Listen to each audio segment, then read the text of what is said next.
Reachin Teachin podcast. I'm Greg. We have a special guest today. Howdy, everybody. I am Isaac Espinosa of CEI Esports, fellow fighting game enthusiast and also esports coordinator as well. How you doing? Today we are talking about controllers. So Isaac, you were teaching the other day, and I was watching you teach, and you had an amazing discussion with the children, and you brought up the Nintendo 64 controller. Correct. So why don't you tell everybody what transcended what you said and how that little thing happened? Oh, of course. So the lesson, for those that require context, the lesson is basically talking about the evolution of gaming, where we talk about how games have progressed over the years and, more importantly, the hardware and how it's continued to evolve over time. One of the discussions is that we talk about video game controllers.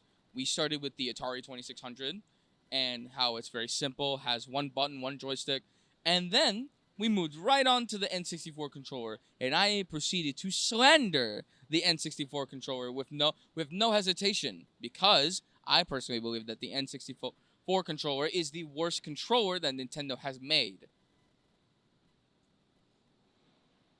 And I have many reasons why, but I can imagine you clearly are against that idea. I have a little bit of a rebuttal. I think for me personally, because the Nintendo 64 is one of the first systems that I had, I have such a love for it. I have such a strong connection with that controller. And also, it's just one of the first controllers that has the analog stick. So, I'm not saying it's the greatest controller of all time by any means. I understand it's weird. It's funky looking. It's not everybody's cup of tea. But I got to master it. I played with the controller. I had nothing but that controller at one point in my life. So, for me, I had to get over it. I had to understand how to use it. I had to go from holding the controller like this to having to hold the middle part depending on what game I was playing. Because you can move on certain games with the analog stick, and on certain other games you had to use the up, down, left, right. So that's just my opinion on the controller. But I'd like to ask you, what was one of your first systems, and how do you feel about that controller? Well, my first ever system was the GameCube. The GameCube, I think, is one of Nintendo's best consoles. One of its most underrated, because it came at a point where Nintendo was first going into handheld gaming. So that was their more popular expertise at the moment, because they had the Nintendo DS. Nintendo Game Boy was still going strong, even though it had been going on for almost a decade up until that point. But the controller for the GameCube controller, definitely one of the best Nintendo's made. It's accessible, it's easy to understand because of its color coordination, and more importantly, the buttons are all used. And that's my problem with the N64 controller. That's one of my many problems. It depends on the game, of course. Absolutely. But why is it that I'm not using all of my buttons? Why is it that certain games use the joystick and some use the D-pad? It's just I don't understand. It's just like, use both. There are plenty of games on the GameCube that use both of those parts of the controller flawlessly. Not to mention, who in their bright mind decided to make C buttons? I think that the C buttons evolving into the C stick was the natural evolution of the right trigger. But come on! Who made C buttons? You can't even do a diagonal input with C buttons. How do you feel about the fact that some controllers have a D-pad and some controllers have an analog, and some controllers have all of them? Some controllers have a D-pad, analog, and another analog. So it's the natural progression of controllers, because obviously with games like Super Mario on the NES or other games on the SNES, the natural choice was a D-pad, because at that point there was no need for any other movement because it was so linear. But then as games went on, as games got more complicated, the use of both the analog and the D-pad were much more common. And that helps a lot, because not only does it give you more movement options, but it also allows for the controller to be at its utmost use. Yeah. Not to mention the fact that I think that if you're going to have a controller with both of them, you should be able to use both of them. Some use one and some use don't. Some don't use either of them for some reason. Do you feel that it's because the games that you play specifically are using all of the parts of the controllers? Because from my experience, some games used, for example, on the Nintendo 64, Well, damn. on the Nintendo 64, some games prioritized the analog stick and not so much the C buttons. Right. And some games prioritize the C buttons, but not really the analog stick. But some games prioritized everything. Everything did something. So do you feel, in comparison, do you feel the way you feel about the Nintendo 64 controller in comparison to the other options that they were? Or do you feel that way about the game specifically, depending on what you play? For example, if you were to play Mario Party, right, on 64, and not everything is utilized, is that your gripe with it? Mario Party is actually a funny example because Mario Party, you do use both. There are so many games where you control the camera or control another movement option with the C buttons. Excuse me, I was about to say C stick. But the issue with me is the fact that why is it that I have to use either or? Why is it that I can't use both all the time? Not to mention the fact that why is it that it's such an awkward placement? Especially because, first of all, who in their bright mind thought that the best place for the analog stick was the middle of the controller? Why? Why would you put it such an awkward spot? Put it where the D-pad is. Put the D-pad in the middle of the controller where it belongs so that it's easier to access. With the C buttons, it's easy for that to be on the right. But the thing is that your left hand is not symmetrical with your right. Right, when you're playing with the analog. Correct. Right, right. I feel you. We're on the same page when it comes to that. Even as a kid, my hands were so small, and I had to hold this controller, and the controller was just as awkward as it looks, and I just had to get over that. And then you start playing PlayStation, and you get a nice controller, and then you get into PlayStation 2, and it's the nice controller with two analog sticks. So, PlayStation, thank you. Like I genuinely think, and I don't know if you could call this a hot take. I genuinely think that the Wii remote is a better experience controller wise than the N64 controller. Interesting. I think that the Wii is just a better controller experience, even when it's sideways, because there are. So for those that don't know what the Wii remote looks like, and you can put a picture of this if you find one. The Wii remote is simple, and a lot of games use the attachment of the nunchuck as the way to maybe use another part of the controller. That is much simpler and much less buttons to understand than the N64 controller, where again, why do you have multiple buttons for a direction? You usually have that for the D-pad, sure, but not the C-stick. The C-stick has no reason to have C buttons, and that's the thing I'm going to harp on the most. Oh, and let's also not forget to mention the fact that this is the one time I'm going to bring this up. Fun fact, for those that were unaware, Mario Party 1 and 2 had a lot of mini games where you would spin the control stick, sort of like you'd spin it with your hand like this. Did you know that Nintendo got into a lawsuit because of that? Where there were so many people that had cases of burning their palms because of that they needed to issue gloves. That's what happened. See, that's exactly where they went.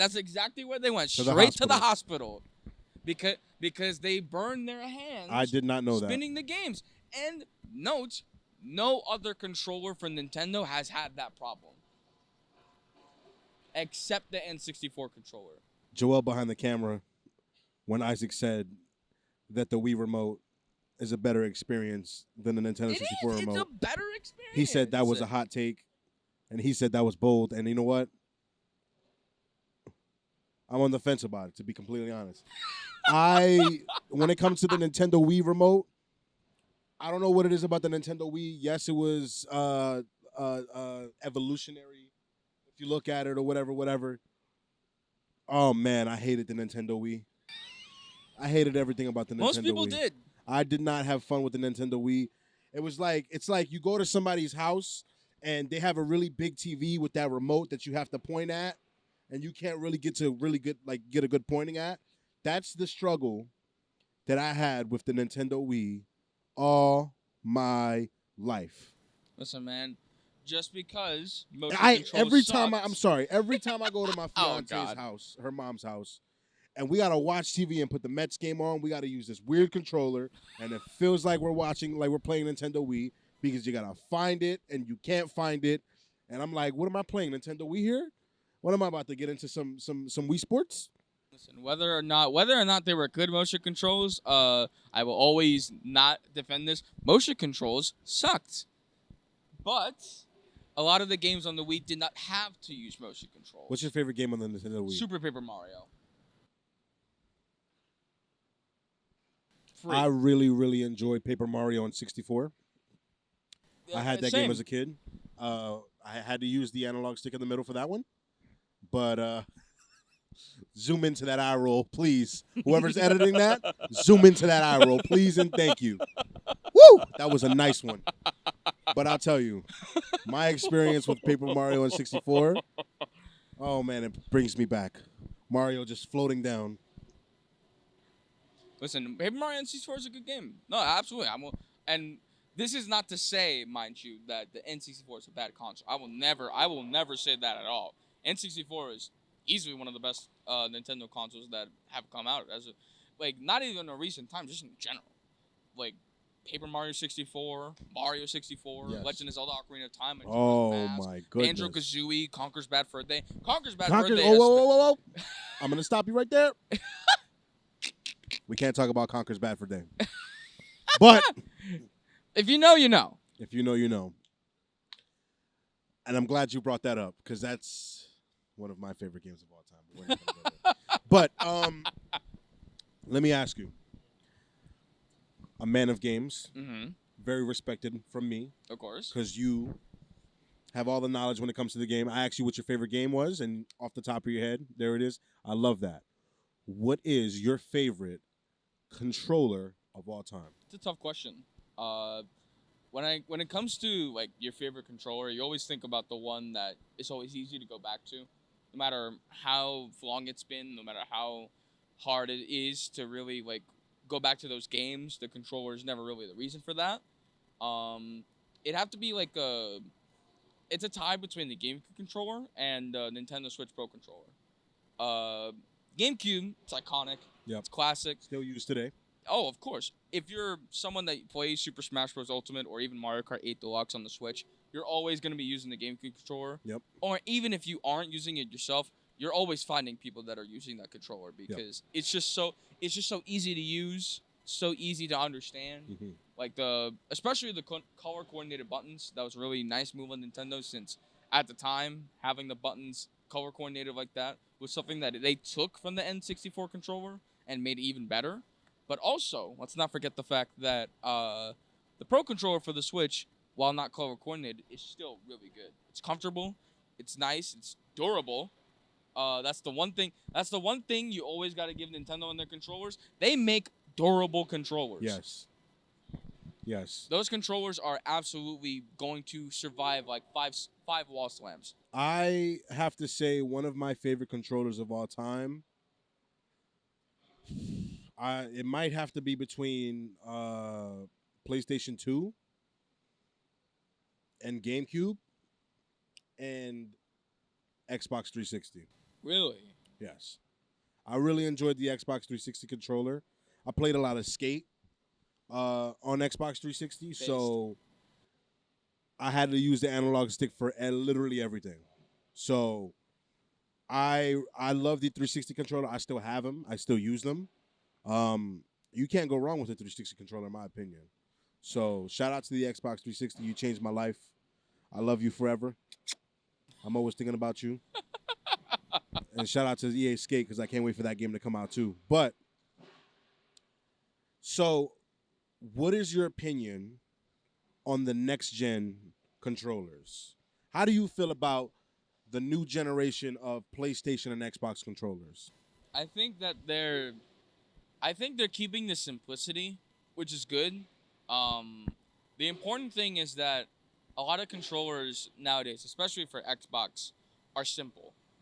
When it comes to a controller, you don't want it to be complicated. You don't want it to be something that someone looks at and they're like, hmm? They gotta do a double take. It's like every single controller that PlayStation has come out with has always stood on the same principle that the original PlayStation controller had, whilst also adding something relatively new in the mix to go with the new gen consoles. Like for example, DualShock had the touchpad Yeah. that brought you back to the PlayStation menu. Mm-hmm. That was something like really simple, and that was whilst it was something that didn't necessarily need to be there, it was still a welcome feature. So when it comes to these next gen consoles, the best thing that a lot of these companies need to understand is that simplicity is key, because no matter what the age is, people are going to be getting your consoles of varying ages from 5 to 10 to 20. So you're always going to need a controller that can do everything that it can needs to do, while it's also being accessible to everybody. Interesting. I really like the PlayStation 5 controller. It's really good. I think the PlayStation 5 controller is comfortable. I think it's not too far off from the PlayStation 4 so that it's completely different. I had to get used to it maybe for the first week, but I love that the triggers go based off of what you're playing. So if you're playing a car game, it feels like you're pushing a pedal.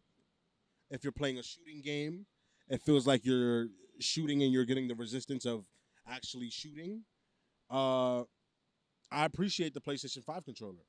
I haven't had too much experience with the new Xbox controller. Is it any different? I don't know if it's any different. And to be completely honest, I've seen both of them hit side by side.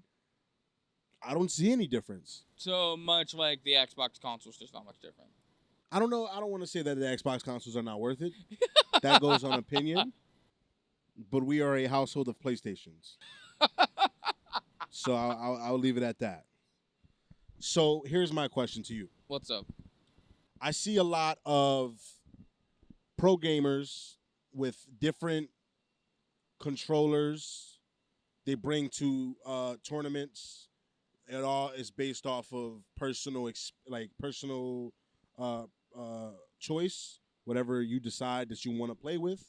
And I see a lot of people come and they play with the classic style uh, joystick with the buttons, sort of like the arcade games. So, how do you feel about those type of joysticks? Are they something that you've played with? Do you see yourself playing, let's say, Super Smash with that? What's your opinion on that? So it's funny you mention Super Smash Bros. And fighting games in general. A lot of what those are called are fight sticks in Okay. the FGC. The thing about fight sticks is that the main reason that people play with fight sticks is inputs.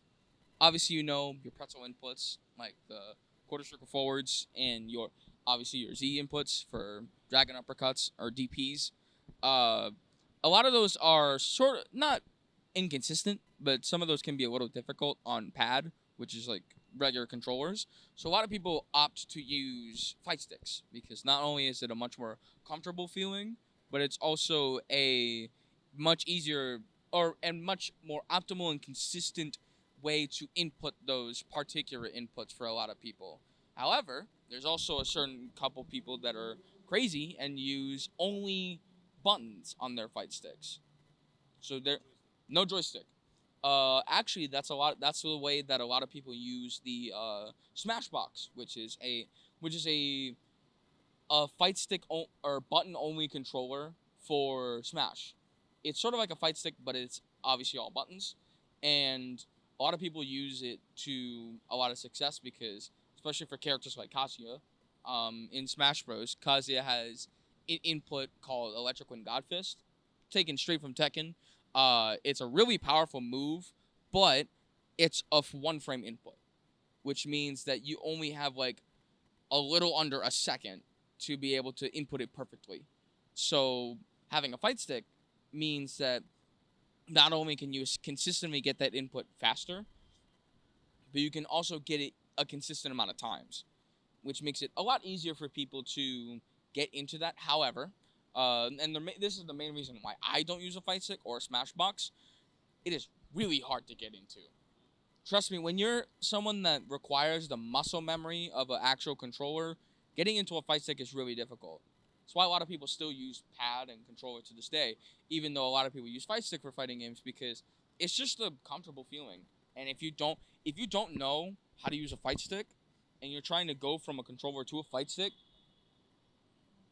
Interesting. it's not I've never it's used it. really I've bad. seen people use it. I I respect it from a distance, but it's just not for me. Yeah, no, same. I feel like I appreciate arcade style gaming for arcade style games. If I see NBA Jam, I'm playing NBA Jam. If I see WWF WrestleMania or Royal Rumble on the arcade, I'm playing it and I'm having a great time. It's another thing too.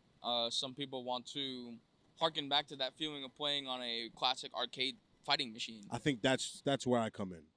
If it's for a classic game, I'll play it, but I'm not gonna play Grand Theft Auto on a fight stick. Fair. It's mainly for competitive games. Right. Thank God, because if you played Grand Theft Auto on a fight stick, or if you played Mario Odyssey on a fight stick, yeah, good luck. Good luck. All right, so right now, before we end this off, I need your top three controllers. One being the best, three being like an honorable mention. Your top three right now. We'll go from honorable mention to the best. So honorable mention is for me the that's actually a really good. That's a really hard choice. I would say that it would have to be the DualShock, the PlayStation 4 controller. Okay. It's really nice. It's really consistent, easy to use, and it's honestly it's one of the more iconic controllers right now, especially because the PlayStation 4 had been around for so long before the PlayStation 5. I'd have to say next would probably be the GameCube controller because the GameCube controller is just so iconic. It's classic. It's easy to use.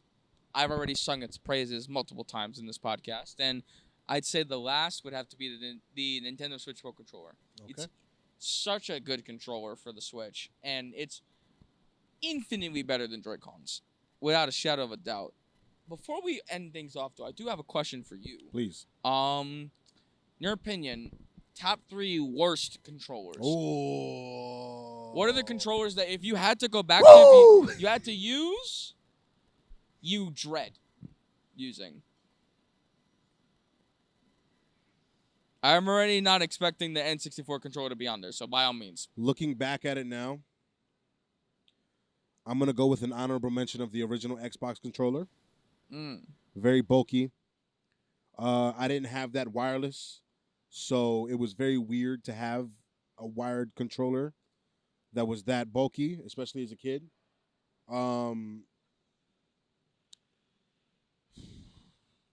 After that is gonna come. I'm gonna say, damn, worst. This might be a little bit of a hot take, but the only reason I'm gonna bring this up is because it wasn't perfected yet. I'm gonna say the PlayStation 1 controller. Really? The only reason I'm gonna say that controller is because there was no analog sticks on it. I was actually playing PlayStation 1 yesterday, and it felt really uncomfortable because moving, there was only the D-pad, and it was just a little weird. PlayStation 2 comes around with the analog sticks, infinitely better. So for that, that's going to be with number 2 and number 1. We're going to go with the Nintendo Wii. The Nintendo Wii is going to... There's another eye roll. Please zoom into that. Please. The Nintendo Wii is going to be number 1 for me. It's not based at all, but please. I love Wii Sports. I am a man of Wii Sports. Look me in my face when I say this. I am a Wii Sports man. I am a man of Wii Sports. I love Wii Sports. I grew up playing Wii Sports with my whole family. He hates saying this, by the way. I will say this proudly. But I cannot stand the Nintendo Wii controller. You have me one day playing with it like this.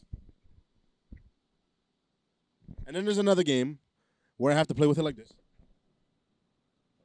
And then I have to attach a nunchuck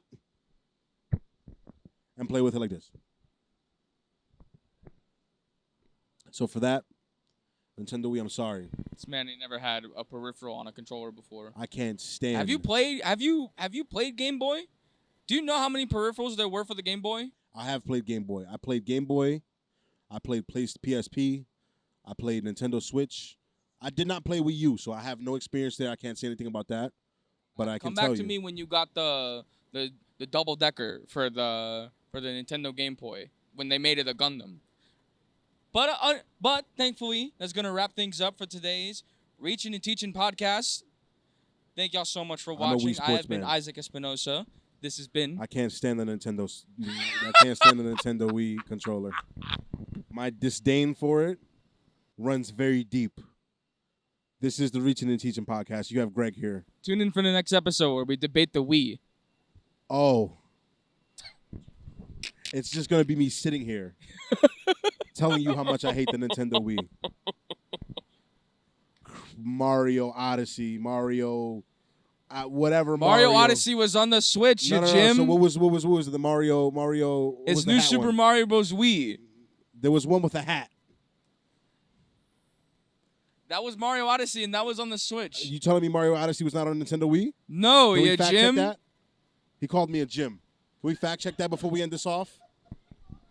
He called me a Jim. Nah, watch, and be amazed. This man thought he played Mario Odyssey 10 years ago. By all means, we can extend this episode. This is an extended episode, by the way. Just by a smidge. Only the Switch? So what was the Mario on Wii? New Super Mario Bros. Wii, Super Paper Mario, not 3D. Galaxy. Mario Galaxy.